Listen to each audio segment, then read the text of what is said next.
The rain came in sideways off the Columbia that morning, the kind that doesn't bother announcing itself. It just arrives, gray and certain, and rearranges your plans without apology. I was standing at the kitchen window of our house in Portland with a mug of coffee going cold in my hands, watching the river birches at the back of the yard bend under the weight of it, when my phone lit up on the counter with a notification from an international calling app one hadn't used in 3 weeks. I didn't reach for it right away.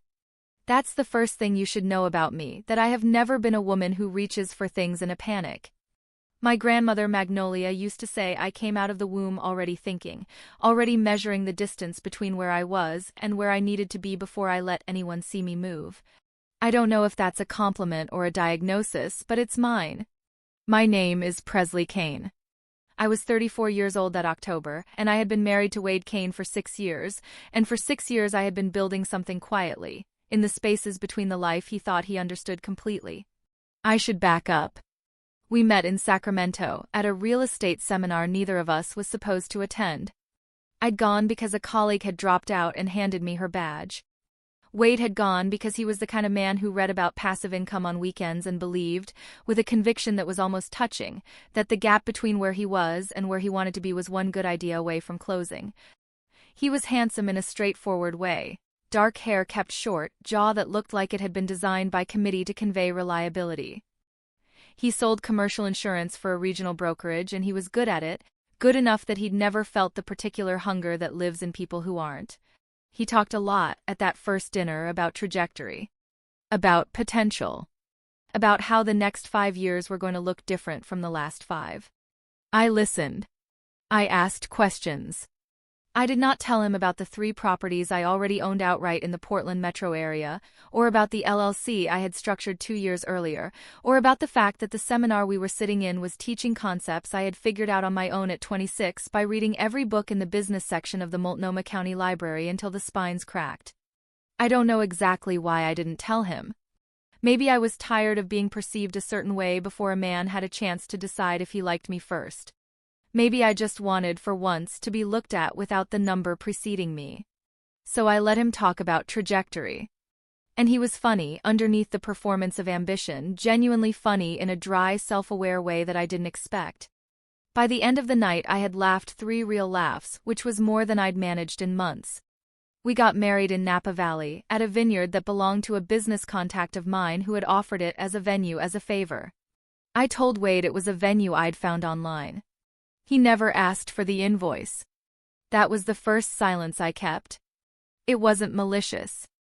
It was just a space I hadn't found the right moment to fill, and then the moment kept sliding forward and forward, until we had been married long enough that telling him would have required explaining why I hadn't told him sooner, and that conversation felt more complicated than the silence.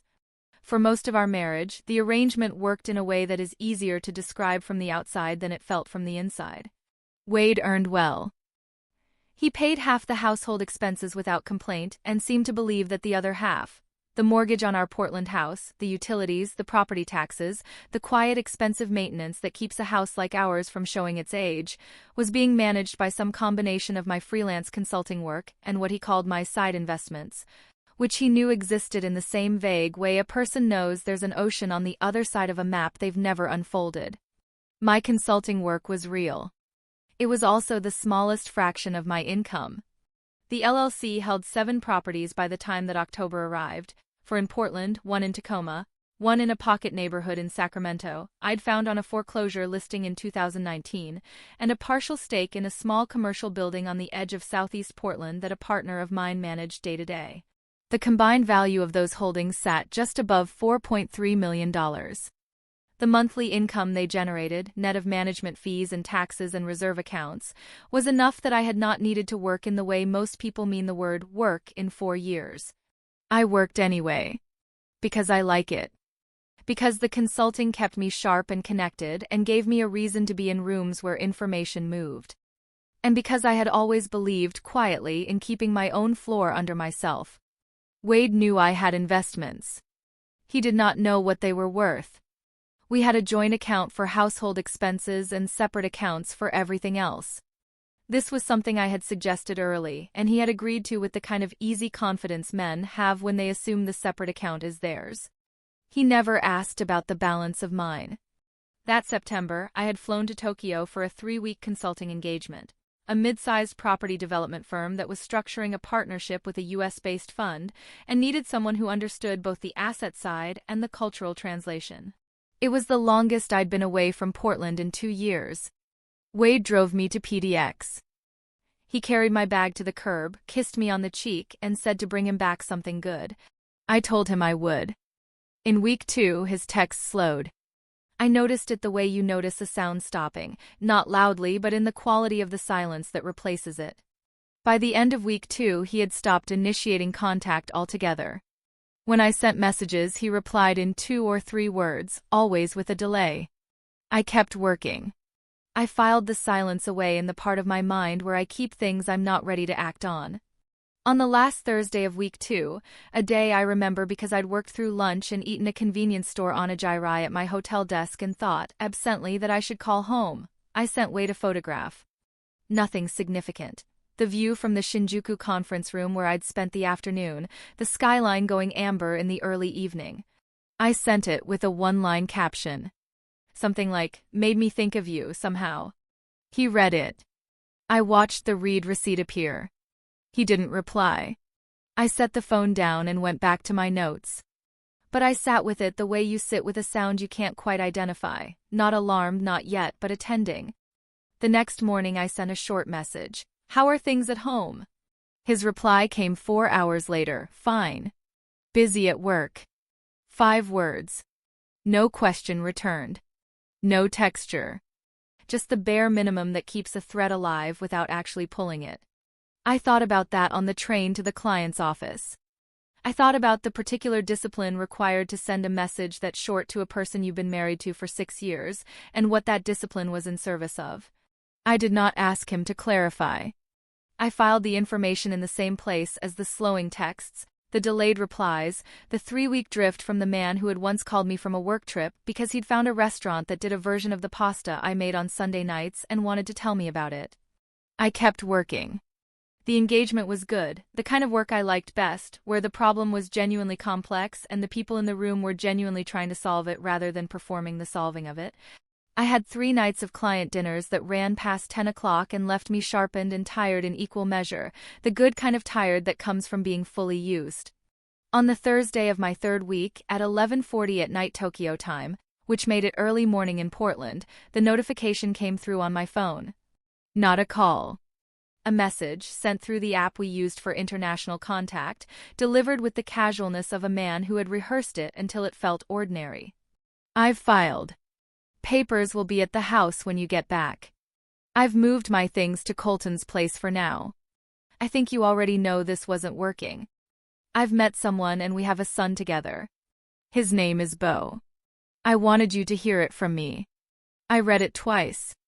Then I set the phone down on the desk in my hotel room and looked out the window at the lights of Shinjuku, which were very bright and very indifferent, and I sat with it for a long moment. My stomach tightened in a way I recognized, not grief exactly, but the particular contraction that happens when something you have been bracing for without knowing you were bracing for it finally lands. I had not known, consciously, that I was bracing for anything. And yet the muscles in my shoulders didn't climb the way they do when something is truly a surprise. I thought about Magnolia, who had outlived 2 husbands and a business partner who tried to steal her bakery in Tacoma, and who had told me once, over chicory coffee on her back porch, that the thing about betrayal was that it always left evidence if you were paying attention. The evidence, she said, was never the thing that hurt. What hurt was admitting you'd already seen it. I had been paying attention to the texts. To the 5-word replies. To the photograph that went unacknowledged for 4 hours and then received nothing. I had been paying attention, and I had filed what I was seeing, and I had not let myself name it, because naming it would have required acting on it, and I was 3 weeks into a 3-week engagement on the other side of the Pacific, and I had a client and a deliverable and a room full of people who were counting on my attention being where I'd said it would be. But the body knows what the mind is managing. The tightening in my stomach was not new. It was just finally arriving at the surface. I sat at that desk for 20 minutes. I watched the lights of Shinjuku go on doing exactly what they'd been doing before I read the message, because the lights of Shinjuku have no opinion about the contents of a woman's hotel room phone. There was something almost restoring about that. The indifference of a city that had no idea what had just been sent across the Pacific, no idea what it meant, no stake in any of it. Then I picked up the phone. I did not call him. I did not type a long message. I opened the thread and typed 4 letters. All right. Then I put the phone face down on the desk and went back to work. What happened in the days that followed was a series of things that looked, from the outside, like a woman handling a difficult situation with admirable composure. What they actually were was a woman who had arrived at a decision she hadn't known she was moving toward and found, on arrival, that the infrastructure was already mostly in place. I called my attorney. Not a divorce attorney, though I would need one of those, but Delilah Marsh, who had been my business attorney for 6 years and who knew every line of every document attached to every asset I held. I explained the situation in the efficient way she preferred. She said 3 things. First, that she was sorry. Second, that she needed me to confirm the status of the marital asset disclosures we'd discussed hypothetically 18 months ago. Third, that she would have a preliminary structure document to me within 48 hours. I confirmed everything she asked. Delilah's preliminary structure document arrived in 31 hours. I also made 2 calls to property managers, 1 call to my accountant, and 1 very short call to my silent partner on the Southeast Portland commercial building, a man named Dallas Holt, who had known me since we were both 24 and broke and reading library books on real estate law, and who said, when I told him what had happened, "How bad?" "Not bad," I said. "He doesn't know what I have." There was a pause on the line. "Does he think he knows?" "Yes," I said. "That's the part that matters." Dallas was quiet for a moment. "Okay," he said. "Then, you know what you're doing." It wasn't a question. I finished the engagement on a Friday. The client dinner that closed it ran until 11, and the partners gave me a small ceramic piece from a gallery in Yanaka as a parting gift. A narrow-necked vase in a glaze that was somewhere between celadone and gray, the color of Pacific Northwest cloud cover, which I thought was either an accident or a very considered choice. I wrapped it in a spare shirt and set it carefully in the bottom of my tote bag and thought that I would figure out where to put it when I got home. I slept well on the flight. This is one of the things about myself I have never been able to fully explain to anyone who isn't built the same way. That crisis, for me, has always produced a kind of clarity that feels, from the inside, like rest. I had the information I needed. The morning would begin the work. My flight home landed at PDX on a Tuesday afternoon in mid-October, in the kind of pale, washed-out Pacific Northwest light that makes everything look like it's waiting for something to happen. I had 1 carry-on and a tote bag and a folder that Delilah had messengered to my hotel 3 days before I left. The folder sat in the bottom of my tote bag, under my laptop and a paperback I hadn't opened and the wrapped ceramic piece from Yanaka.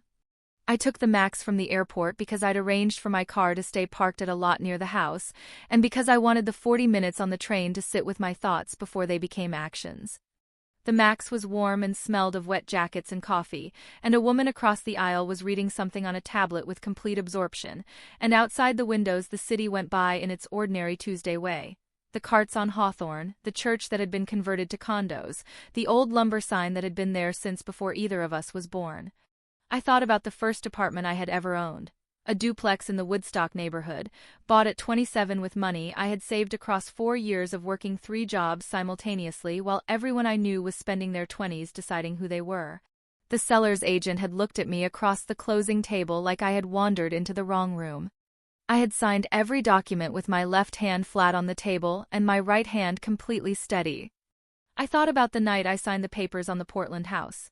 The one Wade and I lived in together, the one that carried his name on the deed alongside mine because he'd asked, 2 years in, whether it made sense for both of us to be on the mortgage, and I had said yes without telling him that the mortgage was nearly paid off by then, or that the property had appreciated past the point where the remaining balance was anything more than a technicality. I thought about what he thought he was walking away from. Outside the train windows, the city was doing what it does on a Tuesday in October. Going about its business in the rain, neither dramatic nor celebratory about any of it. A man on a cargo bike navigated a puddle on Division. 2 women stood under a single umbrella outside a coffee cart, talking fast about something that made one of them gesture with both hands. The ordinary Tuesday machinery of a city that had no idea what was in the folder at the bottom of a woman's tote bag on the 1437 Max from the airport. I felt, sitting in that seat, something that I would not call peace exactly, but that was in the same neighborhood as peace. The folder was there. The structure was clean. The morning would begin what needed to begin. When I got off the train, I walked 4 blocks to the parking lot, unlocked my car, and sat in it for a moment before starting the engine. My phone showed one message from Wade, sent that morning. I heard you land. We should talk when you're ready. The word ready sat in the middle of that sentence, doing a lot of work that I didn't think he'd examined closely. I set the phone in the cup holder without answering. I started the car. The drive to the house took 11 minutes in Tuesday afternoon traffic. I knew the route well enough to drive it without thinking, which meant my attention was entirely available for other things, for cataloging what I knew and what he didn't know I knew, and the precise distance between those two inventories. He had filed for divorce. He had a son with another woman, a son named Beau, which meant the affair had been running long enough to produce a child, which meant the timeline I would eventually need to document was considerably longer than 3 weeks. Beau was an infant, which Wade had not said but which was implied in the phrasing. We have a son, spoken like a fact still new enough to require a certain care in the saying of it. He had moved to his friend Colton's place, which was a 2-bedroom rental in Beaverton, which was a decision that communicated more about his financial assumptions than I think he intended. He thought he was leaving a marriage of moderate mutual assets, a house they both owned half of, a wife with some investments, a clean if unexciting split. He was not. I turned onto our street. My street, I was already thinking of it that way without drama, just accurately, and the house came into view through the birches, gray and white and solid, the way it had always looked, unmoved by events. And then I saw his car in the driveway. I sat with the engine idling for 3 seconds before I pulled in beside him. He was out of the car before I had mine in park, moving the way men move when they have been waiting somewhere they didn't expect to be waiting, with their jaw set and their hands not entirely sure what to do. He was wearing the gray jacket he'd had for 4 years, and he looked like he hadn't slept, which he probably hadn't, and he looked, underneath the jaw and the prepared expression, like a man who had done a calculation and arrived at a number that didn't match the one he'd expected. I took the key from the ignition. I picked up my tote bag. I got out of the car. "Presley," he said. His voice had something in it I didn't have a quick name for. Not quite an apology, not quite a demand, something in between, the sound of a person who has rehearsed a speech and already sensed, before delivering it, that the room has changed. I looked at him across the roof of my car. The October air was cold and smelled like fallen leaves and wet concrete, and somewhere down the block a neighbor's dog was barking at something it probably couldn't see. "Wade," I said. I did not fill the silence that followed. He shifted his weight. His hands found his jacket pockets. "I think we need to talk." "All right," I said. That was not agreement. It was not invitation. It was 4 letters, the same 4 I had sent from Tokyo, and I watched them land in his face the same way they must have landed in his phone, without the texture he had expected, without the opening he had been counting on. I walked around to the back of my car and lifted my carry-on from the trunk. I closed the trunk with one hand, the sound flat and final in the cold air. "I've been thinking," he started. "I'm sure," I said. My voice stayed steady. I walked toward the front door. He followed. I could hear the particular rhythm of his footsteps, slightly too fast, the way they got when he was recalculating, and I thought about the folder in my tote bag, 3 inches from my left hand, and about Delilah's voice on the phone saying the structure is clean, Presley, it's very clean, and about Dallas saying you know what you're doing, and about Magnolia, who had once saved her bakery with a single piece of paper she'd kept in an envelope in her freezer for 11 years because she always believed in keeping your own floor under yourself. I put my key in the lock. I opened the door to my house. And I stepped inside without looking back to see if he was still there, because I already knew he was, and I already knew why, and what I did not yet know, what I was going to make him understand he did not yet know, was the precise and specific shape of everything that was about to change. He was in the kitchen before I'd set down my bag. That was Wade, always moving into a room like it still belonged to him, like the act of occupation was itself a kind of argument. I heard him open the refrigerator, heard the particular sound of a man making himself at home in a house he had filed papers to leave, and I stood in the hallway for a moment with my carry-on at my feet and my coat still on, and I counted the pause instead of answering it. Then I hung my coat on the hook by the door. The iron hook Magnolia had given me when I bought the house, salvaged from a demolished Victorian in Tacoma that she'd watched come down brick by brick, and I walked into the kitchen. He was standing at the counter with a glass of water, his jacket draped over one of the bar stools, already resettled into a posture that was trying to be casual and landing somewhere closer to staged. He had the look of a man who had spent the drive over deciding which version of this conversation he was having. The reasonable one, the wronged one, the one where he was the adult in the room, and hadn't fully committed to any of them. "I didn't come here to fight," he said. "Good," I said. I set my tote bag on the table. I did not unpack it. He turned the glass in his hands once, a slow rotation, and I recognized the gesture as one he used when he was deciding how to enter something. "The papers should have arrived last week. I assume you got them." "I haven't been here," I said. "I just landed." "Right." He set the glass down. I think there are things we should discuss before this gets handled entirely by attorneys." I looked at him. The kitchen was very quiet. Outside, the rain that had eased during my drive had started again. A soft percussion against the window above the sink, and the birch trees at the back of the yard were dark shapes against a sky that had gone the color of old pewter. "We can discuss whatever you'd like," I said. He exhaled. Not quite a sigh, something shorter and more frustrated, the sound of a man who had expected resistance and didn't know what to do with the absence of it. "You're not going to make this easy, are you?" That wasn't a question, so I didn't treat it as one. He pushed off the counter and moved to the kitchen table, pulled out a chair, sat down in it the way he always sat. One arm across the back, a deliberate casualness that he'd probably learned from someone he admired when he was young. "I need you to understand that it didn't happen the way you might be picturing it. With Renata. It wasn't something I planned." Renata. He had not mentioned her name in the message from Tokyo. I filed that away. "Beau is 8 months old," he said. "Which means," he stopped.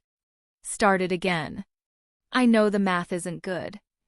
The math put the beginning of it at 14 months ago minimum. 14 months ago I had been finalizing the acquisition of the Tacoma property.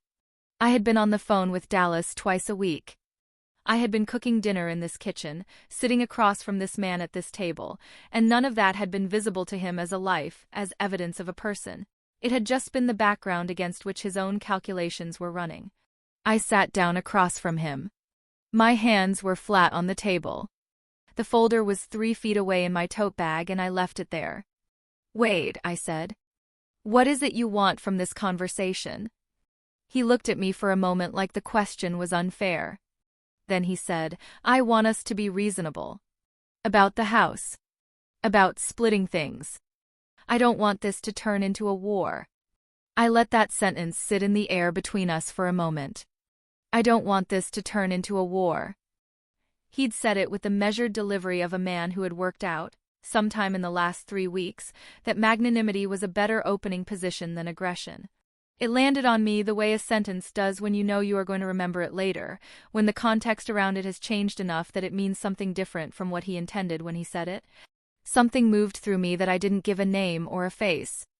I let it pass. "That's a reasonable thing to want," I said. "So you'll work with me on it?" "I'll work with my attorney," I said. "As will you." His jaw tightened.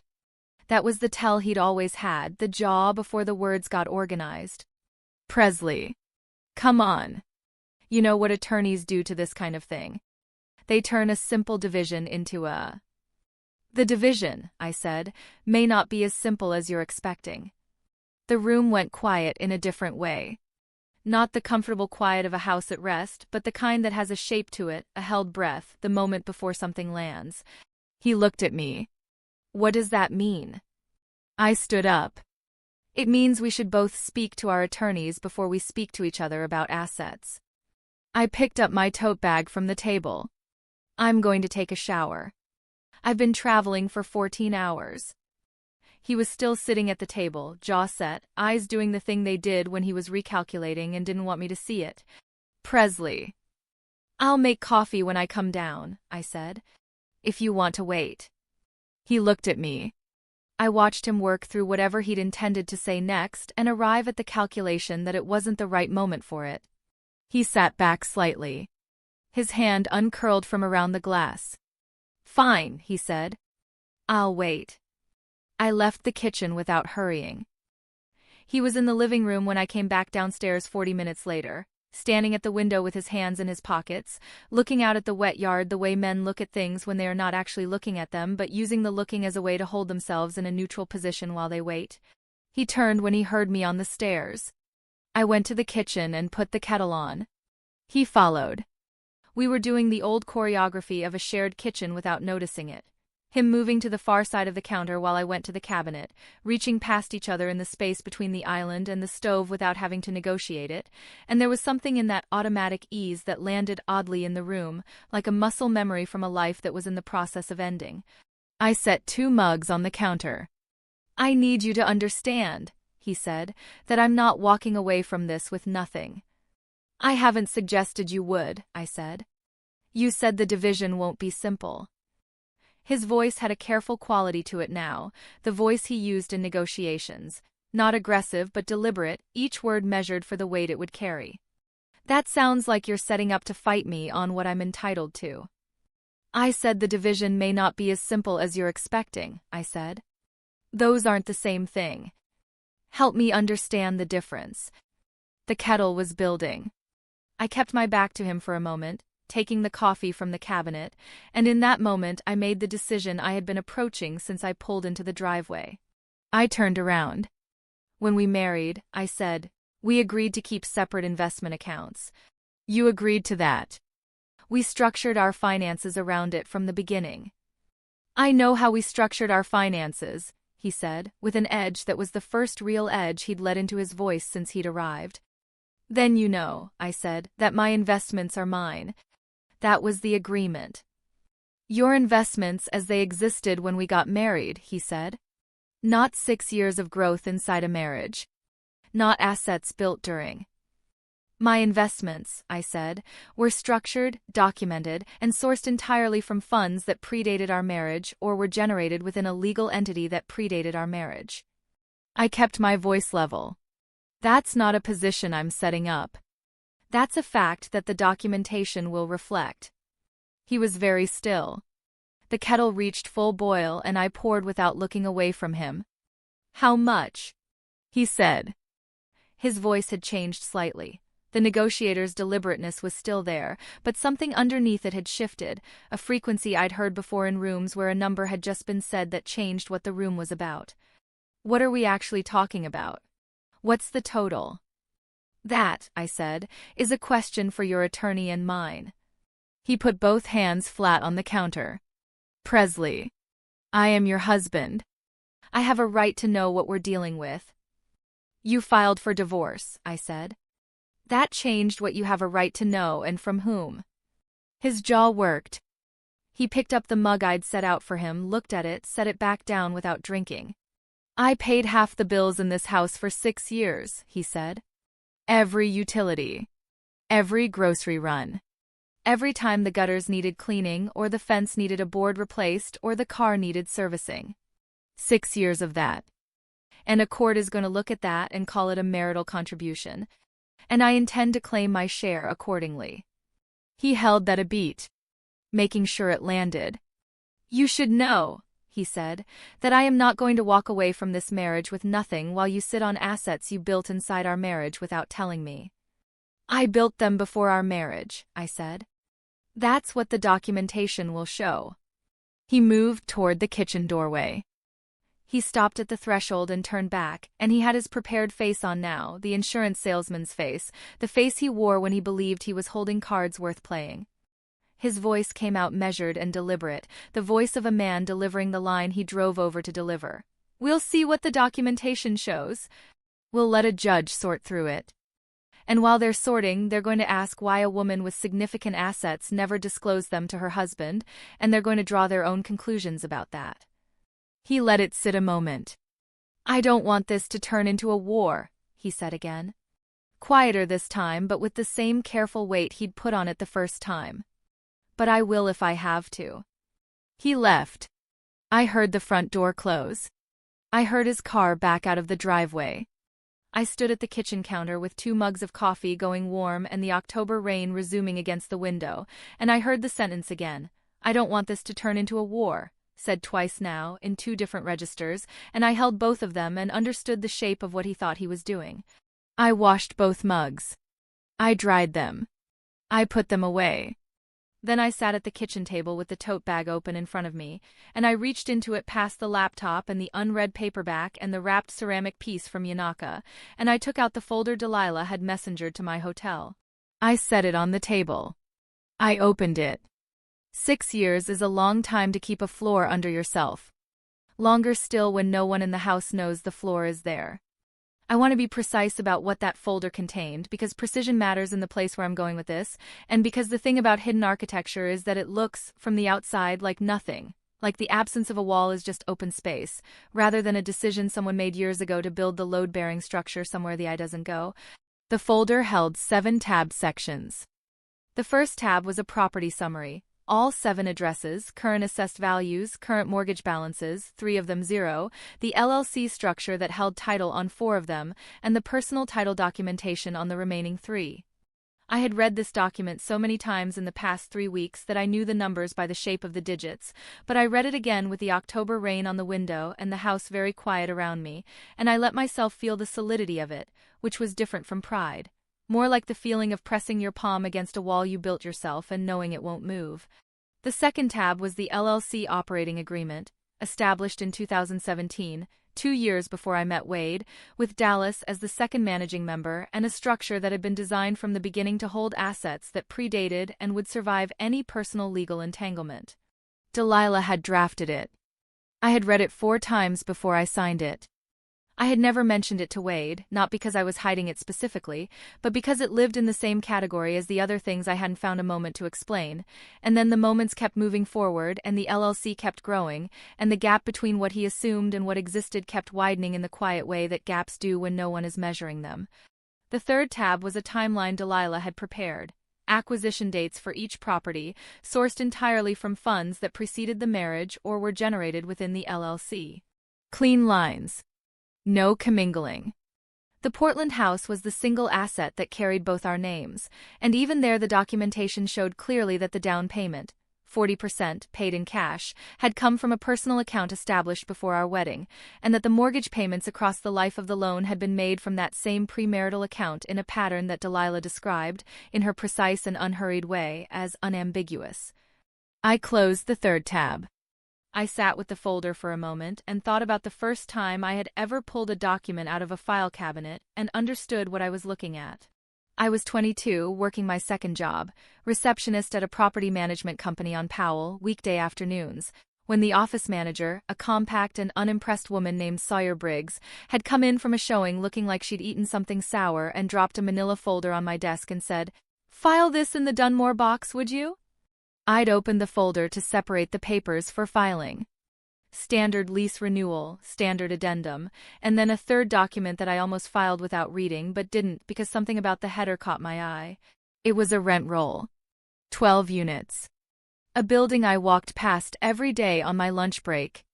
I looked at the numbers. Monthly income.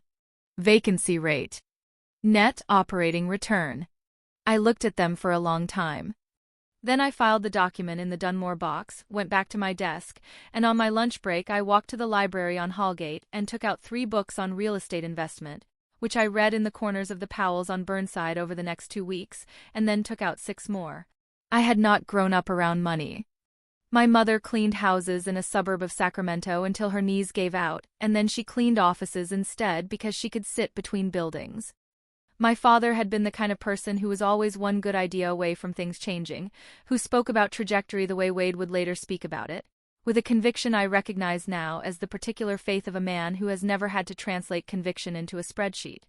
I understood, at 22, reading that rent roll on the copyroom floor of a property management office, that there was a way of holding money that was different from earning it and spending it. A way of building something that generated its own return, that compounded quietly in the background of a life while the life went on in the foreground. I understood that the people who built that kind of thing did not, as a rule, advertise the process. I had kept that understanding with me the way you keep a tool you know you'll need. The fourth tab in Delilah's folder was a valuation summary. I had asked her to be conservative. Not pessimistic, but conservative, the number a reasonable appraiser would put on paper in an unfavorable market. She had used current comparable sales, applied a 10% discount to the Portland residential properties for carrying costs, and used the most recent independent appraisal on the commercial partial stake.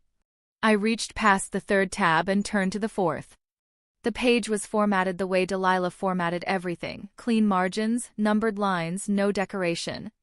7 properties listed vertically, each with its assessed value, its current encumbrance, and its net equity position. At the bottom, a single bolded line: conservative portfolio total. I read the number. $4,380,000. I read it 3 times. Not because I was surprised by it, I knew roughly what it would say, but because reading it in Delilah's formatting, in a tabbed folder that had been prepared for the specific purpose of being shown to a court if necessary, made it concrete in a way that the number living in my head did not. It was one thing to carry a number abstractly. It was another to see it on a page under Delilah's firm letterhead, the page that would eventually be handed across a conference table to a man who had come to my house that afternoon and told me, twice, that he didn't want this to turn into a war. I thought about him saying that. About the way he'd said it the first time, measured, almost generous, and then again at the doorway, quieter, with a different weight in it. I don't want this to turn into a war. But I will if I have to. The sentence of a man who believed the structure of the conflict was still unclear, who believed he was in a room where both parties were still finding their footing. I closed the folder. I put it back in the tote bag, down at the bottom, under the laptop and the paperback. Then I reached into the outer pocket of the tote bag and I took out my phone and I looked at it for a moment before unlocking it. There was a text from Delilah sent while I was in the shower. One thing I didn't include in the folder because I wanted to confirm it verbally with you first. The Tacoma property, the title search came back this afternoon. I need you to call me when you can. I set the phone on the table. My hands were still. Delilah did not phrase things urgently unless urgency was warranted. The Tacoma property had been straightforward, purchased 18 months ago from an estate sale, clean title, no liens, clear chain of ownership going back 40 years. There was no reason for a title search to produce anything requiring a verbal conversation. I looked at the phone. Then I looked at the tote bag, at the shape of the folder beneath the laptop. The Tacoma property was the only one I had acquired during the marriage. Every other asset predated it. I had purchased it with funds from the LLC's operating account, which meant the money was technically LLC-generated income accumulated over the prior 3 years, clean, pre-commingled, documented. Delilah knew this. She had reviewed the acquisition documents herself. If the title search had come back with something, it was not a documentation problem. I picked up the phone. I found Delilah's number. Outside, the rain had stopped, and the yard was very quiet, and somewhere in the neighborhood a car door closed, and then an engine turned over and then faded, and the silence that came back after it was a different kind of silence than the one before. The kind with something in it that hadn't been there a moment ago. The call connected on the second ring. "Presley," she said. Her voice was careful in the specific way it got when she was about to tell me something that required me to stay still. "Tell me," I said. "The chain of title on the Tacoma property is clean," she said. "That's not the issue." A pause, short and deliberate. "The issue is what the title search turned up in the surrounding parcel records. There's a recorded easement adjacent to your property, filed 14 months ago, under an LLC I don't recognize. The registered agent on that LLC is listed as Wade Caine." The kitchen was very quiet. I said, "Say that again." She said it again. I sat with it for 3 seconds. The birch trees at the back of the yard were dark and still. The mug I'd left on the counter before my shower had a faint curl of steam that had gone cold without me noticing. "Delilah," I said, "what does the easement cover?" "Access rights," she said. "Across the rear of your parcel. To a commercial lot on the other side." A pause. "Presley, the commercial lot sold at auction 8 weeks ago. The sale price was $1.2 million. My voice stayed steady. "Who bought it?" I said. "That's what I'm still pulling," she said. But the easement that made it accessible, the one that gave it value, runs through your land. And Wade's LLC is the entity that filed the easement and collected the access fee from the buyer. I didn't speak. He collected a fee, she said carefully, for access rights across property he is not on the title of. The room did not move. The trees did not move. I held the phone against my ear and I looked at the tote bag on the table and at the folder inside it and at the number on the bottom line of the fourth tab, and I thought about a man sitting in my kitchen 2 hours ago talking about a simple division, about bills paid and gutters cleaned and boards replaced on a fence, and about the particular faith of people who believe the numbers will work out in their favor before they've seen all the numbers. I thought about him saying I don't want this to turn into a war, and I thought about what he had already done before he said it. How much was the access fee? I said. Delilah's pause was one beat too long. $47,000, she said. Paid to Wade's LLC. 61 days ago. I let the number settle into the room. Into the quiet kitchen with the cold mug on the counter and the birch trees still outside the window and the folder at the bottom of my tote bag. 61 days ago.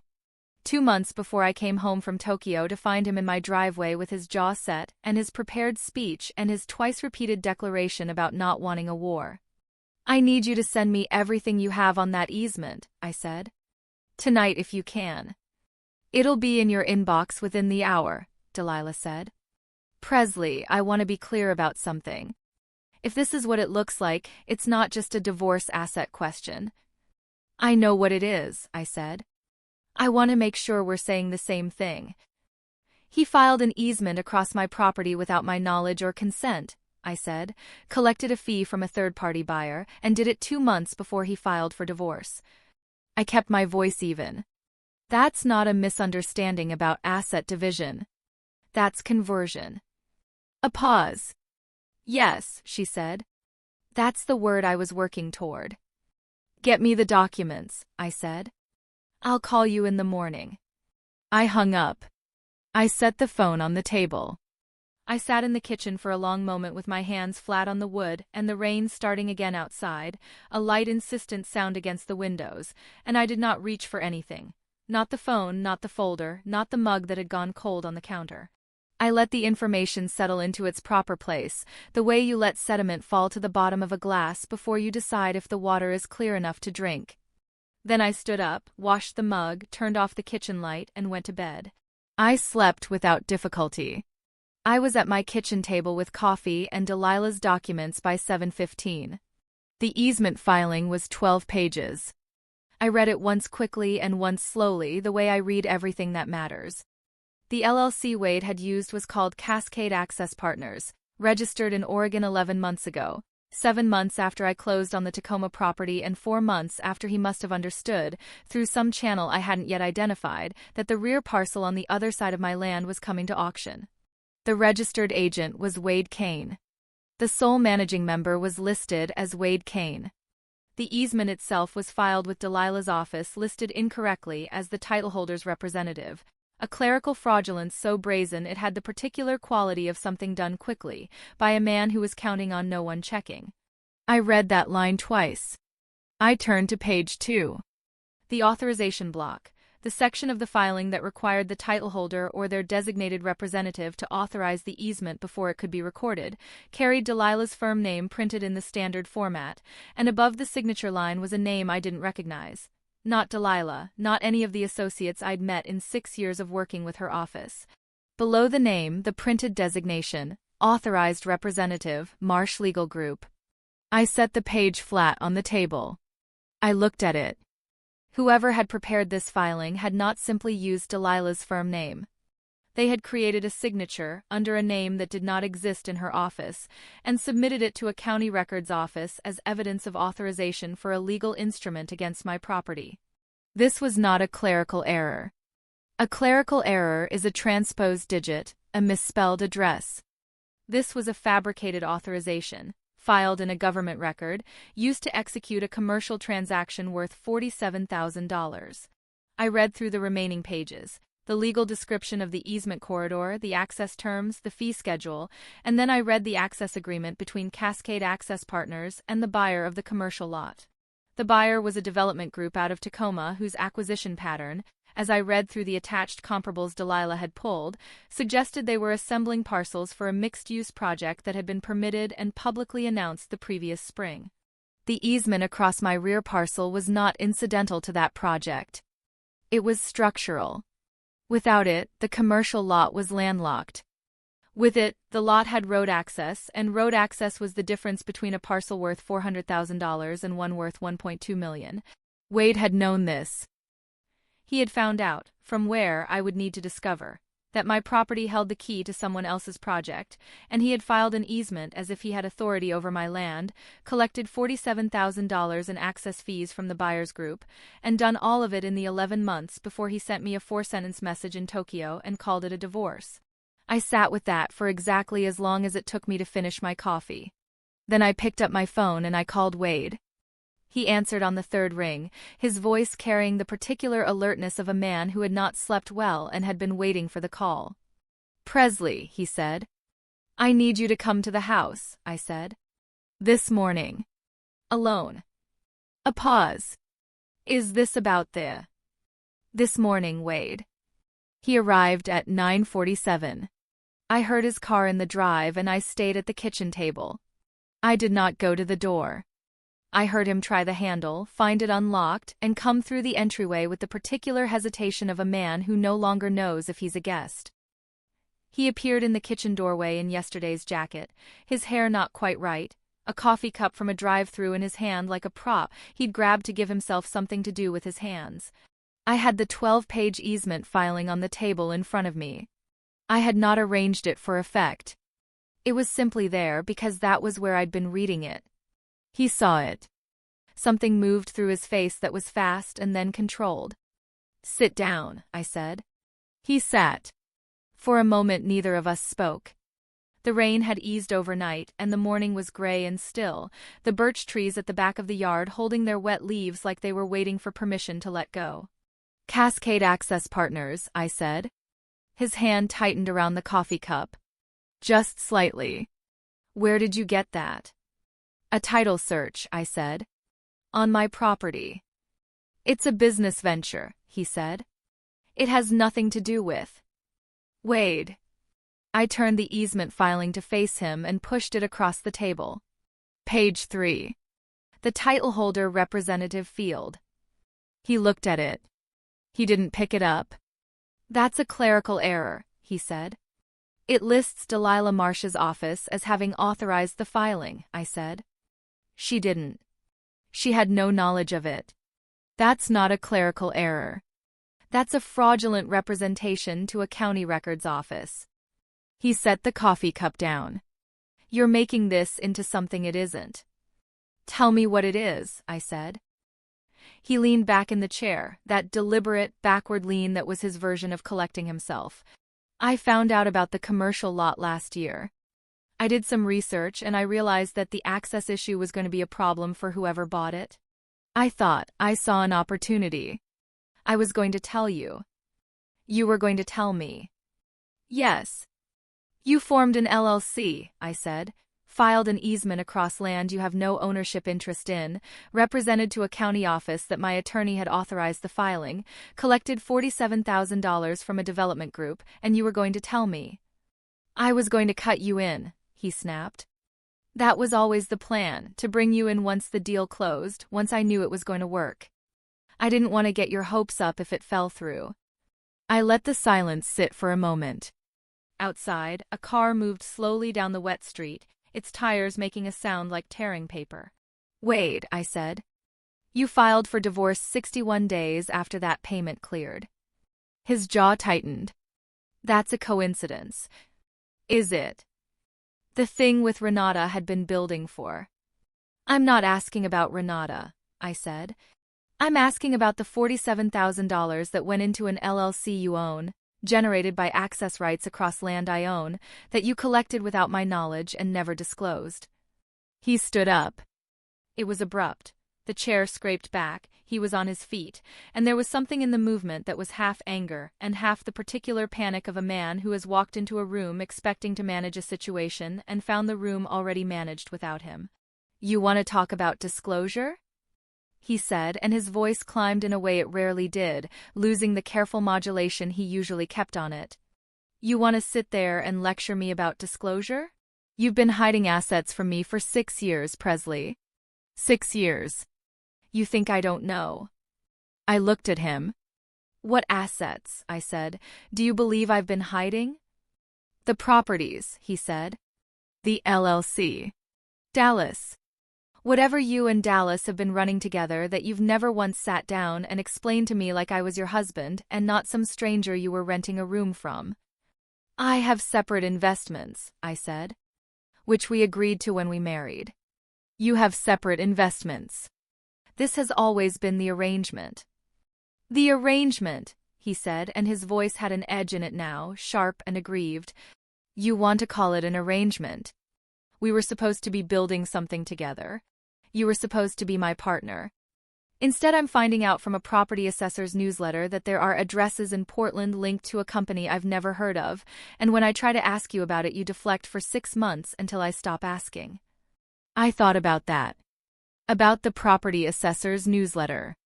About the particular way information finds the people who are looking for it. When did you subscribe to the assessor's newsletter? I said. He blinked. What?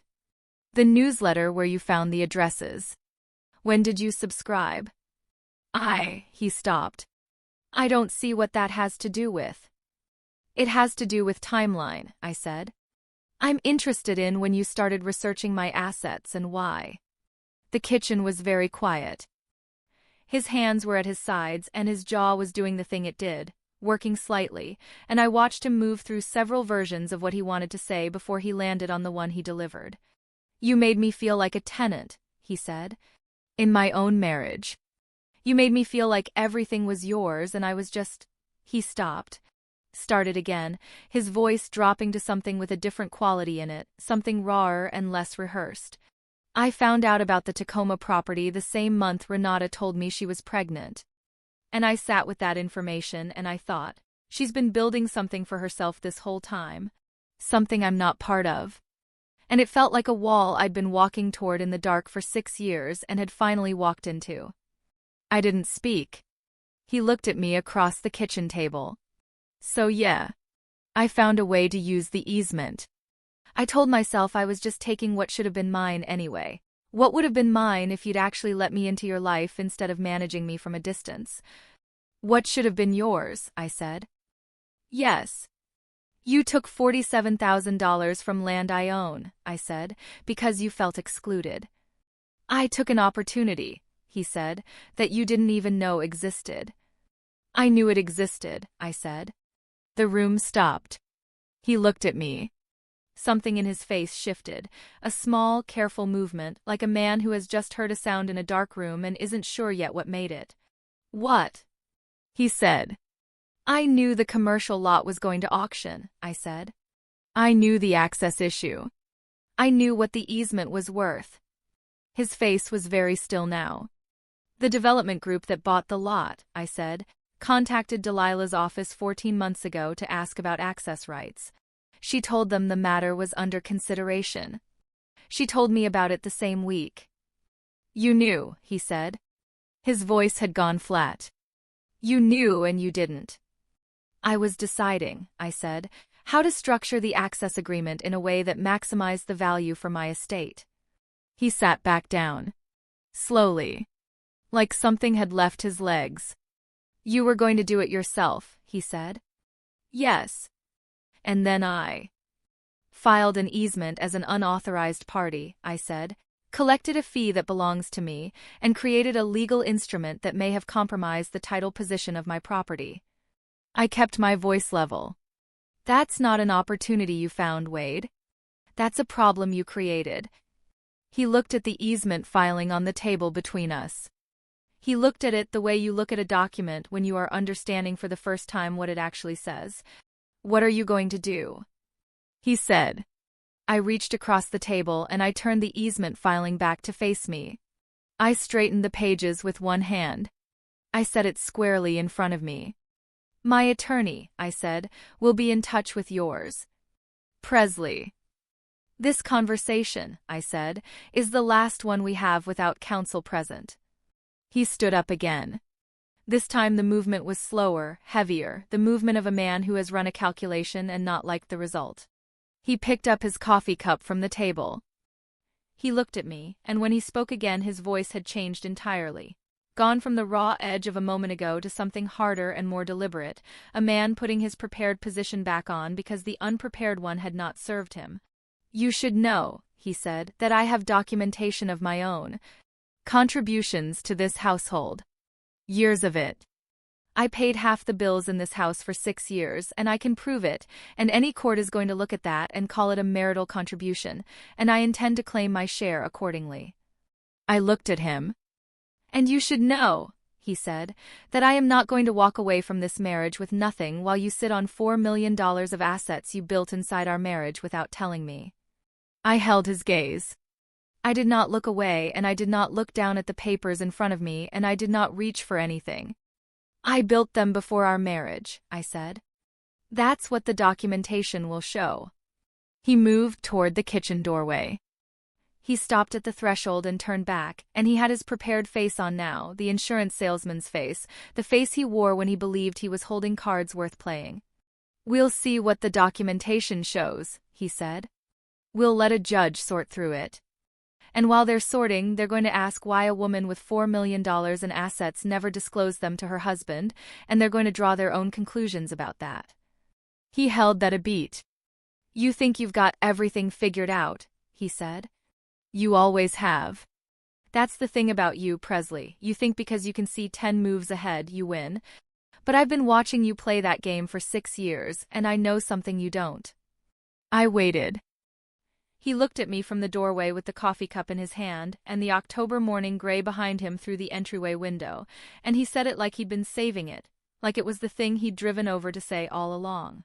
This house is in both our names. Yes, I said. It is.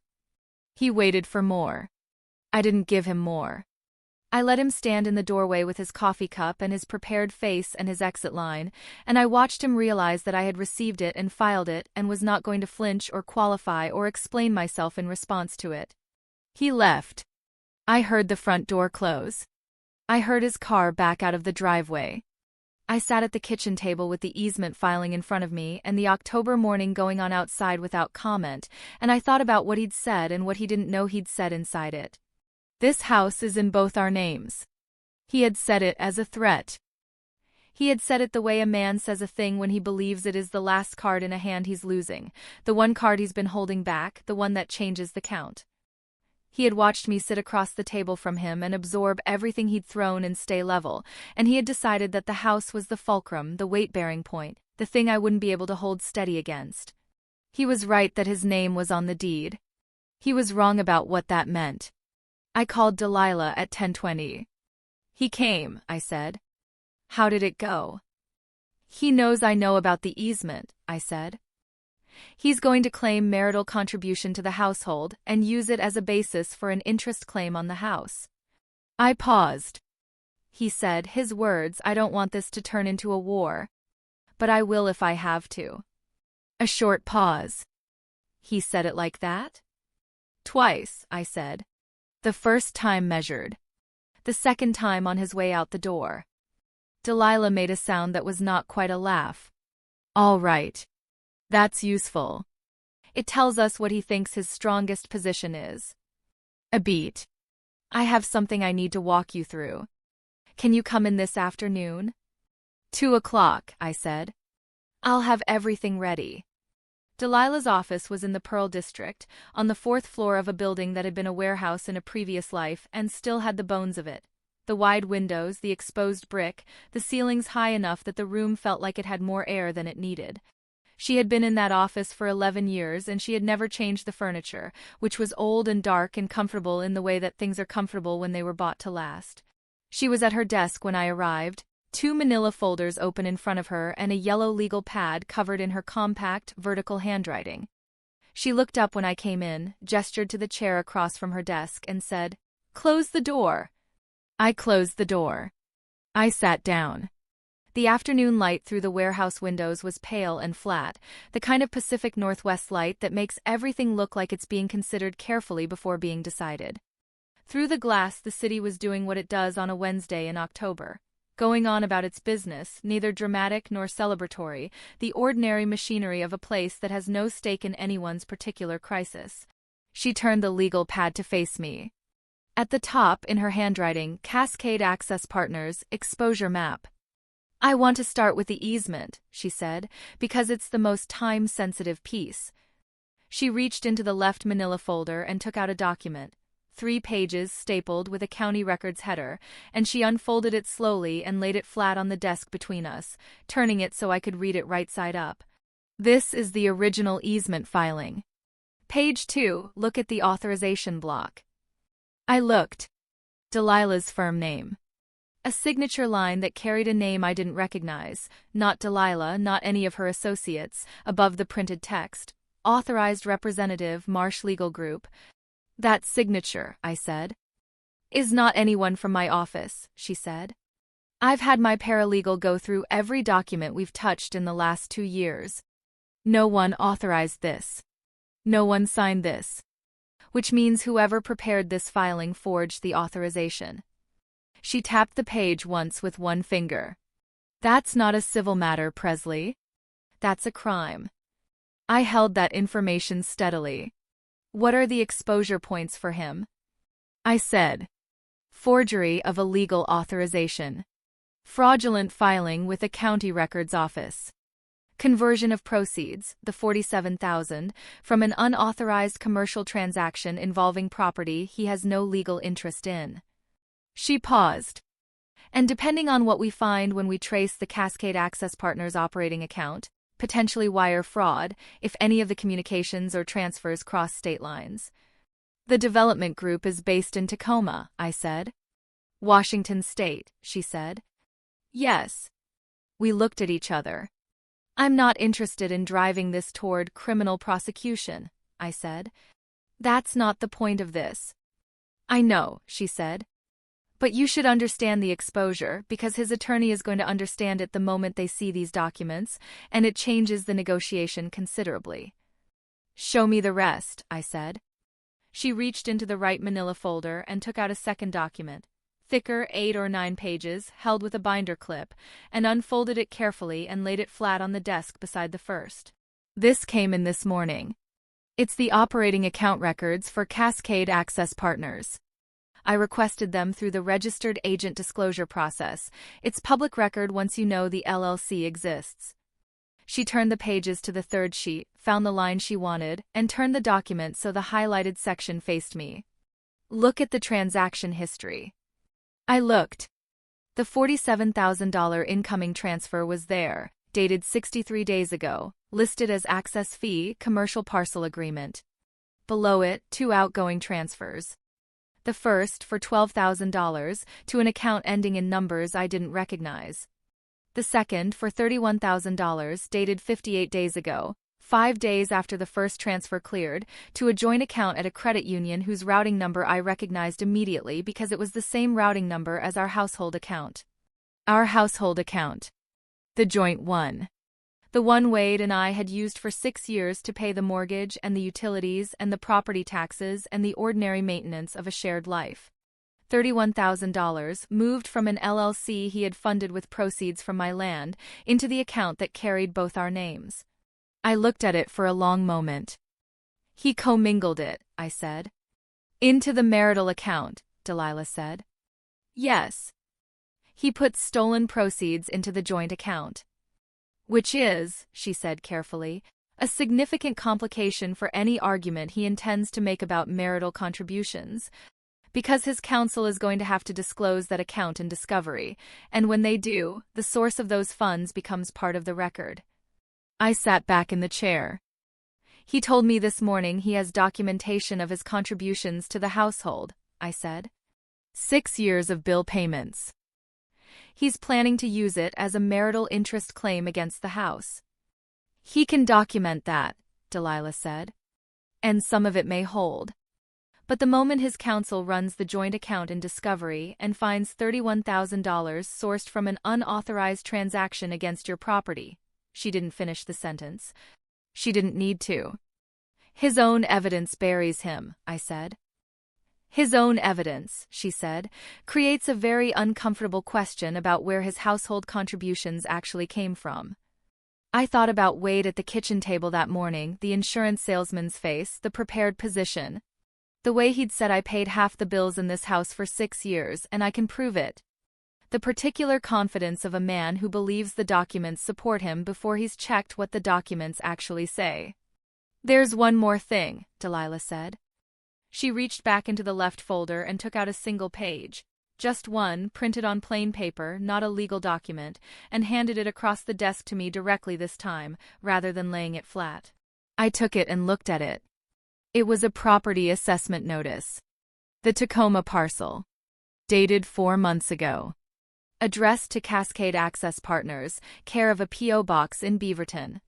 He had been receiving official correspondence about my property at a P.O. box I didn't know existed. 4 months before he filed for divorce. How long has the P.O. box been active? I said. 17 months, she said. 17 months ago, Renata had been pregnant and I had been in this office signing the acquisition documents on the Tacoma property. 17 months ago, Wade had opened a P.O. box in Beaverton and begun receiving mail about land I owned. I set the assessment notice down on the desk. 3 documents now, side by side. The easement filing, the operating account records with Delilah's yellow highlighting on the $31,000 transfer, the assessment notice addressed to a P.O. box that had existed for 17 months while I built and managed and flew to Tokyo on consulting engagements and cooked dinners in the Portland house and sat across from this man at this table and did not know what he was doing with the information he was quietly collecting. Delilah, I said. What does this look like to you? The full picture. She laced her fingers together on the desk. She was quiet for a moment in the way she was quiet when she was choosing words that were precise rather than comfortable. It looks like a man who discovered his wife had significant assets she hadn't disclosed to him, and who decided, rather than have a conversation about it, to find a way to extract value from those assets for himself before the marriage ended. A pause. It looks premeditated, Presley. The P.O. box, the LLC formation, the timing of the easement filing relative to the divorce, it has a sequence to it. Yes, I said. It does. She held my gaze. I want to refer this to a colleague of mine. Not a divorce attorney. A white-collar attorney, specifically. For the forgery. For the forgery, the conversion, and the wire fraud exposure, she said. You don't have to pursue it criminally. But I want someone with that expertise in the room before we respond to his counsel, because what he's done gives us a negotiating position that I don't want to undervalue by playing it as a divorce matter when it's actually. More than that, I said. Considerably more, she said. I thought about what I wanted. It was a question I had asked myself in Tokyo, on the plane home, in the kitchen last night, and the answer had not changed across any of those iterations. I did not want a war. I did not want to perform anger or damage anyone beyond the precise correction that the situation required. What I wanted was the same thing I had always wanted, which was the floor under myself, solid and documented and mine, and for no one to be able to claim otherwise. Set up the meeting, I said. I'll be available this week. Delilah nodded. She stacked the documents back into their folders. The easement, the operating account records with the highlighted transfer, the assessment notice, and she was reaching for the folder clasp when her desk phone rang. She glanced at it. Give me 1 moment. She answered. Listened. Said, put him through. A pause. Then, this is Delilah Marsh. Her voice was professional and entirely neutral. Another pause, longer. I see.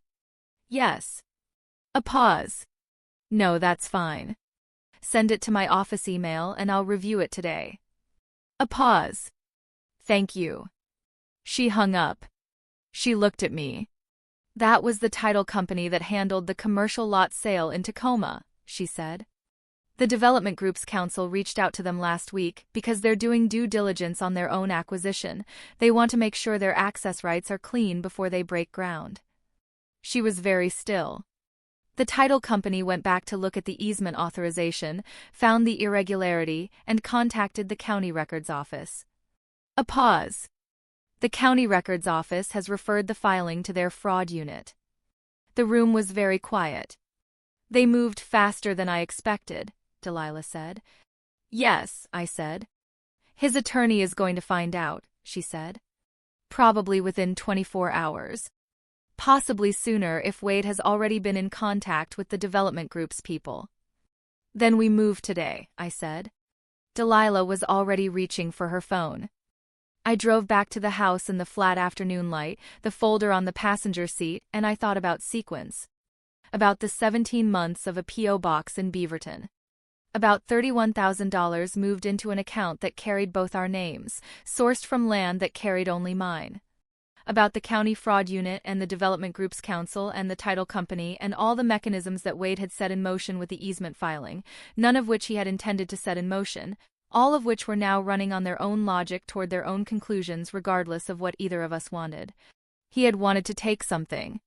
He had built a structure to take it. And the structure, in the way that poorly built structures do, had begun to fail from the outside in. I parked in the driveway and sat for a moment before turning off the engine. The house was in front of me, gray and white and steady, the way it had always looked. The birch trees still holding most of their October leaves, the porch light I'd left on when I went to Delilah's office burning pale yellow in the flat afternoon. It looked exactly as it had looked when I'd pulled out of the driveway 6 hours earlier. The same house. The same light. The world entirely rearranged inside it. I reached across to the passenger seat, picked up the folder, unclipped it, and took out the document on top. The operating account records, the third page, the transaction history with the $31,000 transfer marked in Delilah's yellow highlighter. I looked at it in the light coming through the windshield. At the routing number I recognized. At the date 5 days after the access fee cleared. At the description field, transfer, operating distribution. He had labeled it a distribution. He had moved $47,000 in proceeds from my land into an LLC, kept $12,000 in the operating account, and transferred $31,000 to the joint account under a label that, in isolation, would look like an ordinary business distribution from a legitimate venture. In isolation, it might have worked. In isolation, without the easement filing and the forged authorization and the 17-month P.O. box and the county fraud referral already running, $31,000 described as an operating distribution was just a deposit into a household account. It was not in isolation anymore. I thought about Wade standing in my kitchen doorway that morning with his coffee cup and his exit line. "This house is in both our names," said like a door closing. Like the last word in a room he still thought he controlled. I put the document back in the folder. I got out of the car. My phone buzzed as I reached the front door. A text from a number I didn't have saved, but the area code was 253 Tacoma. "Ms. Caine, this is Marcus Tillman from Puget Sound Development Group. We believe there may be an issue with the easement on your Tacoma parcel that affects our acquisition. I'd like to speak with you directly if possible. My counsel has advised me that the filing may not have been authorized by the title holder, and we want to resolve this properly. Please call me at your earliest convenience." I read it twice. Then I opened my contacts and found Dallas Holt's number. He picked up on the first ring. "Presley. The development group just contacted me directly," I said. "I saw Delilah's message," he said. "The county fraud referral." "Yes." A pause. "You doing okay?" "I'm doing fine," I said. "Okay." His voice was steady and unhurried, the voice of a man who had known me long enough to know that fine meant something specific when I said it. "What do you need?" "I need you to pull the Tacoma operating reports for the last 18 months, I said.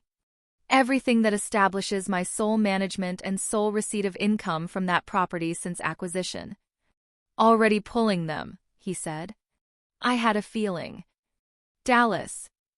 "Yeah." "He used the joint account," I said. A pause. Longer than his usual ones. He put the money in the joint account. $31,000, I said. 5 days after the access fee cleared. Another pause.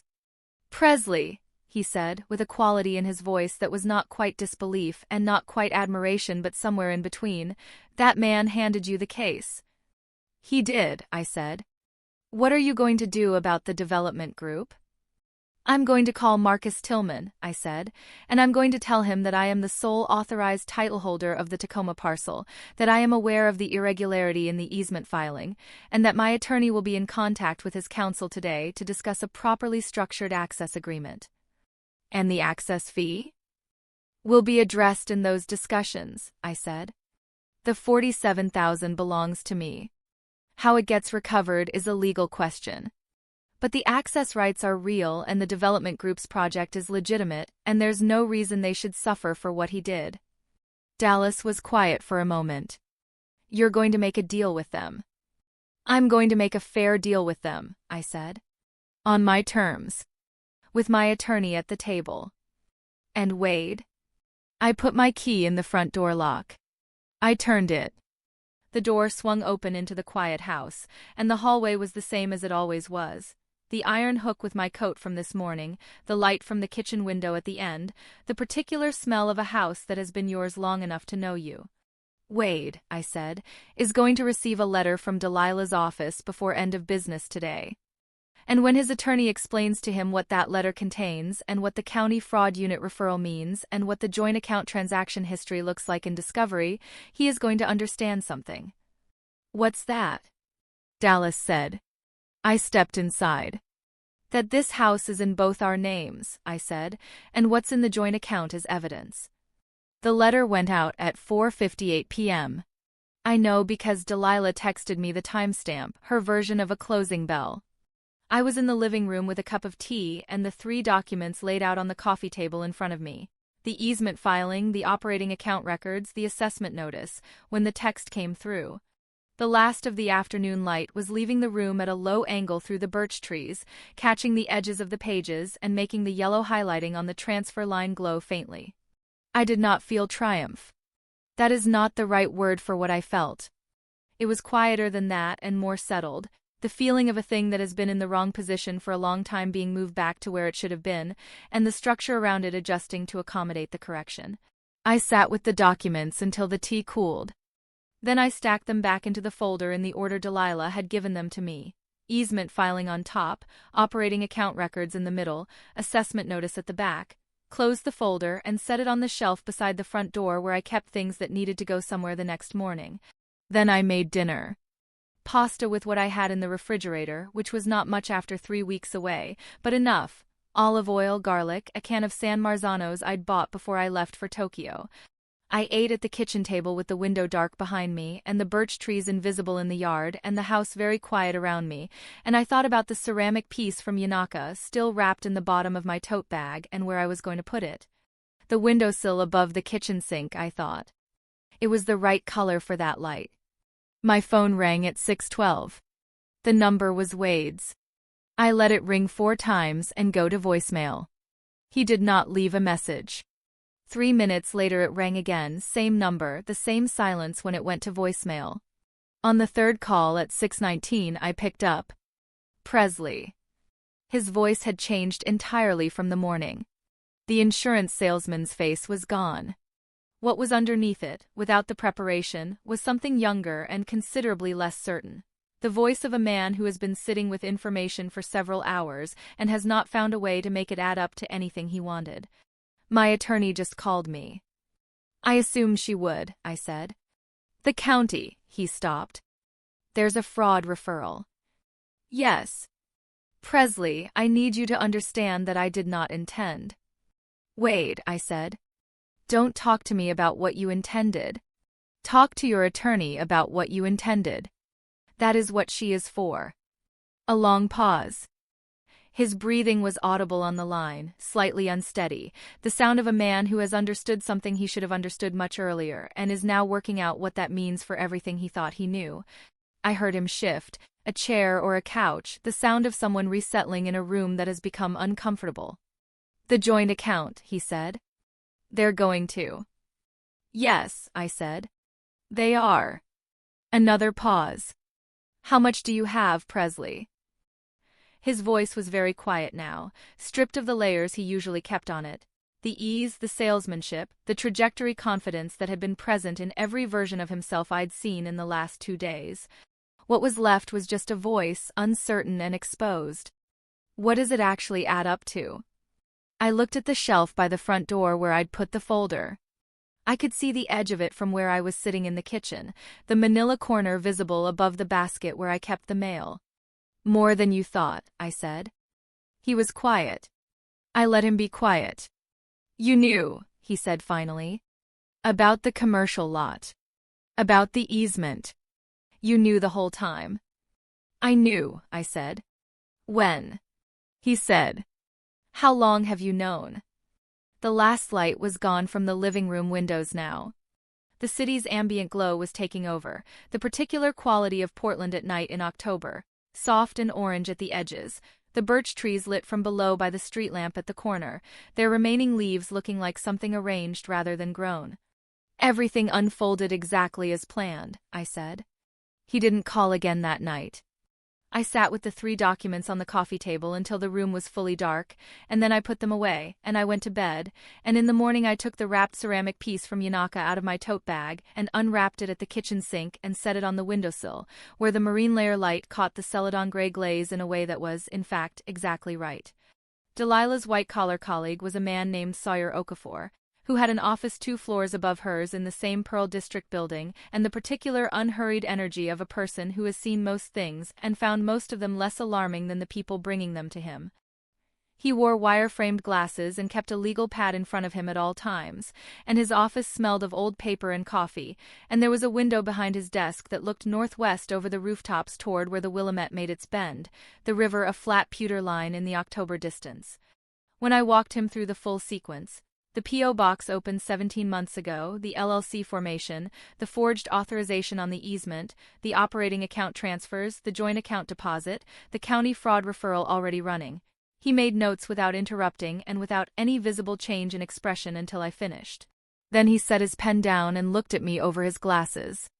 How do you want this to end? I had thought about how to answer that question since Delilah first suggested the meeting, and the answer had not changed in the thinking. I want my property position clean, I said. I want the easement invalidated and the title on the Tacoma parcel unambiguous. I want the $47,000 returned to my estate. And I want the divorce settled with an accurate accounting of what is and isn't a marital asset. And him, Sawyer said. I'm not interested in his destruction, I said. I'm interested in the correction. Sawyer looked at me over his glasses for a moment. The county fraud referral is already running. You can't call that back, it's not your referral to withdraw. The title company made it. I know, I said. That means there may be a criminal process that runs independent of your civil case. I know that too, I said. And you're comfortable with that. I thought about Wade's voice on the phone the night before. The stripped-down version of it, without the layers. What does it actually add up to? Asked not with greed by that point, but with something more like vertigo. A man who had built his understanding of their marriage on a certain set of numbers and had just discovered that the numbers were not what he'd believed. He made his choices, I said. I'm not responsible for where they lead. Sawyer nodded. He wrote something on his legal pad. All right, he said. Here's what I think we do. He reached into the folder on his desk, a thick one, tabbed in a different color than Delilah's, the tabs marked in Sawyer's own handwriting, and took out a document. 2 pages, single-spaced, with marginal annotations he'd made while I was talking. He unfolded it from the clip and laid it flat on the desk and turned it to face me. I drafted a preliminary position outline before you came in, based on what Delilah sent me last night. I want you to read it and tell me where I've gotten the facts wrong, if anywhere. I read it. He hadn't gotten the facts wrong. This is accurate, I said. Good. He clipped it back and set it in the folder. Then we go to his counsel with the full documentation. the easement filing, the forged authorization, the operating account records including the joint account transfer, before they've had time to construct a defensive narrative around it. Speed matters here. His attorney is smart. Give her 24 hours and she'll have a story. Give her 4 hours and she'll be managing a client who is frightened. Do it, I said. Sawyer reached for his phone. What Sawyer thought we do took 11 days to set in motion and 6 weeks to resolve. I will not narrate every hour of those weeks because most of them were not dramatic. They were the ordinary grinding work of legal process, which is largely paperwork and waiting and phone calls that end with someone saying I'll get back to you by Thursday and getting back to you on Monday instead. I went to meetings. I reviewed documents. I answered questions precisely and completely and volunteered nothing beyond what was asked. I signed things. The Tacoma operating reports arrived from Dallas within 12 hours of my request. 18 months of sole management records, monthly income statements, maintenance logs, property tax receipts, all of it under the LLC's letterhead, none of it carrying Wade's name or signature or any trace of involvement. He had collected $47,000 in access fees from land I managed, land whose every operational record showed clearly that the managing member was me and had only ever been me. I also called Marcus Tillman at Puget Sound Development Group, which was one of the more straightforward conversations I had in those weeks. He picked up on the second ring, his voice carrying the wariness of a man who has recently discovered that a transaction he thought was clean is not, and who is not sure yet whether the person calling him is the problem or the solution. Mr. Tillman, I said. My name is Presley Caine. I'm the title holder of the Tacoma parcel adjacent to your acquisition. Ms. Caine. A pause. I'm glad you called. I want to be direct with you, I said. The easement filing on your parcel was executed without my knowledge or authorization. The entity that filed it had no legal standing to do so. The authorization on the county record is forged. A silence. I suspected something along those lines, he said carefully. Our counsel flagged the irregularity in the authorization block last week. Yes, I said. I know. I understand that creates a problem for your project. It does, he said. We need clean access rights before we can break ground. Our investors won't proceed without it. I understand, I said. I'm prepared to discuss a properly structured access agreement. A genuine easement with my signature on it and my attorney as the authorized representative. The access rights your project needs are real. The issue is only with who filed them and how. Another pause, longer this time. What kind of terms are you thinking? My attorney will send yours a preliminary term sheet, I said. I expect you'll find it fair. The access rights add significant value to your lot. We both know what the property was worth landlocked versus what you paid for it. I'm not interested in penalizing your project for something you had no part in. I'm interested in a documented, clean agreement that gives your investors what they need and compensates my estate appropriately. Appropriately, he said. What does that mean in practice? It means, I said, that the fee will be higher than what was paid to the unauthorized party. But it will be considerably lower than what you'd spend on an alternative access solution, assuming one exists at all. He was quiet for a moment. I could hear him doing the calculation. The kind of calculation a practical man does when he understands that the range of possible outcomes includes ones that are significantly worse than the one being offered. Send me the term sheet, he said. I'll have my counsel review it today. We spoke for 17 more minutes. By the end of it we had agreed in principle, and when Sawyer priced the revised access fee based on the lot's appraised value with access versus without, the final figure was $112,000. Documented. Signed. Deposited into my LLC's operating account 6 weeks after the conversation. Dallas texted me when the wire cleared. Clean. That was all he sent. It was all he needed to send. Wade's attorney was a divorce specialist named Colleen Price who had, by all appearances, been reasonably confident in her client's position until she ran the full discovery and found the joint account transaction history and understood what she was looking at. I know this because Delilah described the tenor of Colleen's calls as shifting, across those 6 weeks, from adversarial to careful to something she characterized as A woman trying to find a graceful direction to walk her client back in. The first call, placed 2 days after Sawyer sent the position package, had been pointed. Questions about the asset disclosures, questions about the LLC formation date, questions designed to establish commingling and marital entitlement. The second call, a week later, had been careful. The third call, 10 days after that, had been about settlement parameters. The marital asset question resolved more simply than Wade had anticipated, because the documentation was exactly what Delilah had said it was. Clean lines, no commingling, premarital sources on everything except the Portland house, and even there the paper trail on the down payment and the mortgage payment history made the equitable position clear. His claim of marital contribution to the household was real in the narrow sense that he had paid half the utility bills and half the grocery bills for 6 years. What it was not was a claim against a portfolio that had been structured, from the beginning, outside the marriage and independent of it. The Portland house was the negotiating point. There was enough ambiguity in the deed arrangement that a protracted fight was possible, not likely to succeed for him given everything else but possible. And possibility in litigation is expensive. Delilah proposed a buyout. A fair one, calculated from the original joint equity and adjusted for the marital contribution period. Not what Wade had been expecting when he showed up in my driveway with his jaw set and his exit lines prepared. But not nothing. He took it. The settlement signed on a Thursday afternoon in November, in a conference room at Colleen Price's office in southwest Portland, which had a view of the West Hills through rain-blurred windows and a bowl of wrapped candies on the table that no one touched. Wade and I were not in the same room. The signing was done in sequence, his attorney present with him in one room, mine with me in another, the documents moving between them by way of a paralegal who made 4 trips. On the third trip she brought me the final packet. The settlement agreement itself, 11 pages, with the signature lines flagged in yellow adhesive tabs. I reached into my bag and took out my pen. I laid the packet flat on the conference table in front of me. I turned to the first flagged page, set my left hand flat on the table beside it, and signed with my right hand completely steady. Delilah watched. She didn't say anything, which was the right thing to do.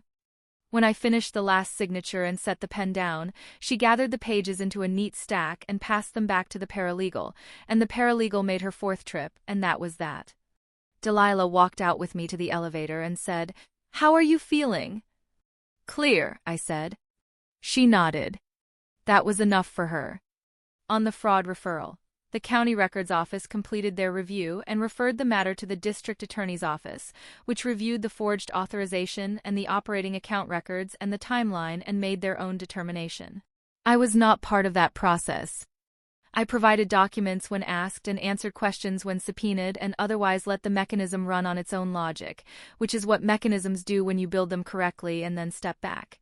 I don't know all of what happened on Wade's side of that process. What I know is what Delilah told me, which was that a negotiated resolution was reached. The kind that involves an attorney who is good at her job finding the arrangement that keeps her client's life intact while ensuring the record reflects what happened. The $47,000 was returned, though it had already effectively been recovered through the revised Tillman Access Agreement, so the return was largely symbolic. There were consequences that did not include incarceration, but did include a period of supervised probation and a permanent mark in the record of Cascade Access Partners, which dissolved before the end of the year. He did not go to prison. I had not wanted that. What I had wanted was the correction, and the correction was made. I saw him once more in December at the house. My house, fully mine now by settlement, the buyout paid and the deed amended and the title carrying a single name, which was mine, when he came to collect the last of his things. He had called ahead 3 days earlier, his voice careful and stripped of most of its layers, and asked if Saturday morning would work. I said yes. I said I would leave the garage door unlocked. He arrived at 9:15. I was in the kitchen with coffee and the Saturday paper and the ceramic piece from Yanaka on the windowsill catching the December light, which in Portland in December is pale and thin and arrives at a low angle that turns the celadone glaze the color of shallow water over stone. I heard him let himself in through the garage. I heard the particular sounds of a person navigating a house they used to live in. The creak of the third stair, the specific sound the bedroom closet door makes when you open it too fast, the scrape of something being pulled across the garage floor that I thought might be the rolling toolbox he'd kept near the workbench. He worked quietly and without hurry. He did not call out, and neither did I. He was done in 40 minutes. I heard him in the bedroom, the closet, the brief silence of the living room where we had spent 6 years of evenings watching the same programs and reading different books, and occasionally talking about things we meant, and more frequently talking about things that were easier to mean. I heard him in the garage again. I heard the back door. And then he appeared in the kitchen doorway, the way he had in October, but differently. Without the coffee cup, without the prepared face, without the weight of a man who has convinced himself he holds the last card. He was carrying a box, 2 boxes stacked. He had his old gray jacket on. He looked, more than anything, tired. "The place looks the same," he said. "It is the same," I said. He stood there for a moment with the boxes in his arms, taking in the kitchen, the table, the window, the hook by the door with Magnolia's iron fixture holding my coat. His eyes stopped on the ceramic piece on the windowsill. "That's new," he said. "From Tokyo," I said. He looked at it for a moment. "It's a good color for this light," he said. "Yes," I said. "I thought so." He looked at me. There was something in his face I hadn't expected. Not remorse exactly, which would have required a cleaner accounting of himself than I thought he was capable of right then, but something adjacent to it. Something that understood, at least, that the gap between what he'd thought he was doing and what he'd actually done was wider than he'd measured. The jaw was quiet. The hands were occupied with the boxes, which helped. "I thought you were hiding from me," he said. "The assets." "I thought it was. I thought you were keeping yourself separate on purpose. Like a contingency plan.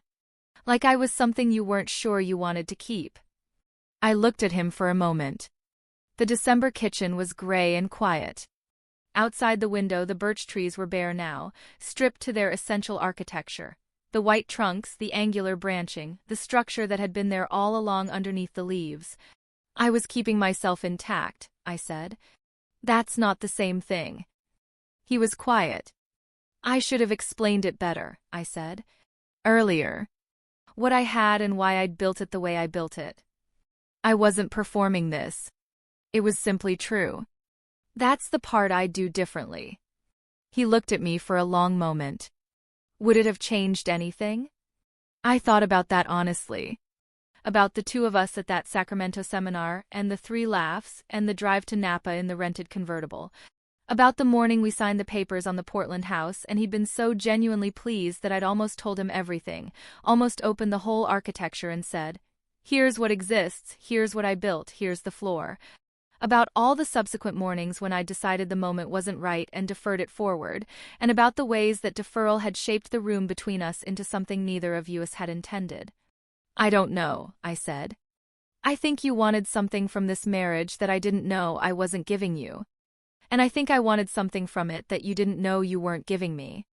And neither of us said so until it was too late to say it in a way that mattered." He nodded. A small movement, the nod of a man who has accepted an accounting even if he doesn't like every line of it.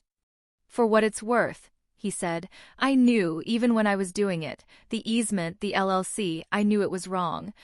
I told myself it wasn't, but I knew." "I know you knew," I said. He shifted the boxes in his arms, redistributing the weight. He looked at the kitchen one more time. The window, the table, the hook, the ceramic piece in the winter light. Then he looked back at me, and he said it with something wry and self-aware in his voice that I hadn't often heard from him, or maybe I had and just hadn't recognized it until now when it was turned on himself instead of outward. "This house is in both our names." A pause, the smallest one. "Was. I guess that's done." "It's done," I said. He left. I stood in the kitchen and listened to his car back out of the driveway for the last time, and then I stood there a little longer in the quiet that came after, which was a different quiet from any that had preceded it. Not the held-breath kind, not the waiting kind, just the ordinary quiet of a house that knows what it is and who it belongs to. The ceramic piece caught the morning light on the windowsill. The birch trees were white and still in the yard. The coffee in my mug had gone slightly warm, the temperature of something that has been sitting with you long enough to reach equilibrium. I picked up the mug. I drank the coffee. I called my mother that evening. She was in Sacramento, in the house she'd bought with her own savings after her knees got bad enough that she'd had to stop cleaning, and had pivoted, at 61, to bookkeeping for 3 small businesses in her neighborhood, which she did from her kitchen table on a laptop she'd bought herself.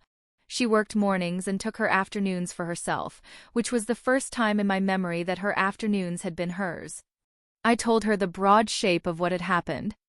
Not every document or every dollar, just the shape.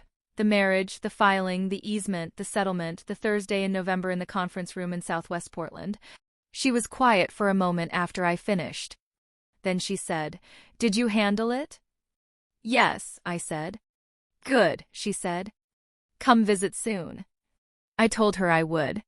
I meant it. Magnolia, my grandmother, not a character in someone else's story, though she would make an excellent one, turned 81 the following March. I flew to Tacoma for her birthday, which she celebrated in exactly the way she preferred. A small dinner at her house, people she had chosen carefully, food she had made herself despite 3 offers of help, the kitchen smelling of the chicory coffee she ordered in bulk from a place in New Orleans, and the particular warmth of a house where someone has been cooking all afternoon. After dinner she and I sat on her back porch with mugs of that coffee and the kind of weak early spring light that comes through Pacific Northwest clouds like it's trying its best. Thin and tentative, the light of a season that hasn't committed yet. Her yard was beginning to come back after the winter. The first green things were up, cautious and definite at once, the kind of growth that looks tentative until you realize it was never tentative, it was just quiet. She asked me how things were, and I told her they were settled. "The property?" She said. "All of it," I said. "The title is clean. The Tacoma parcel. The easement is properly filed and properly documented, and the access fee is in the LLC account where it belongs." She nodded. She looked out at the yard with the mug in both hands, her fingers wrapped around it the way she always held things she was comfortable with, fully, without reservation. "Your grandfather," she said, "always thought I was cold because I kept my own account. 30 years he thought that.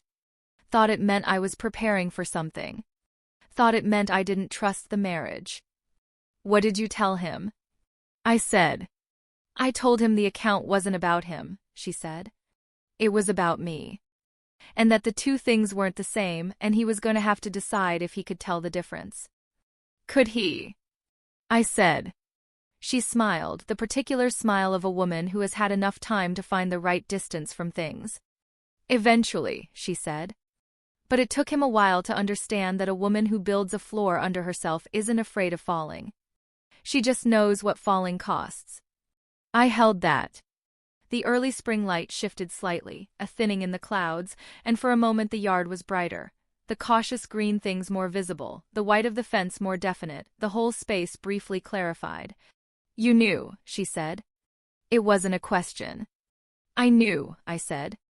She looked at me with the clear, unhurried eyes of a woman who had saved her own bakery with a piece of paper she kept in her freezer for 11 years, and she nodded once, and we sat in the thin spring light and drank our coffee and didn't need to say anything else.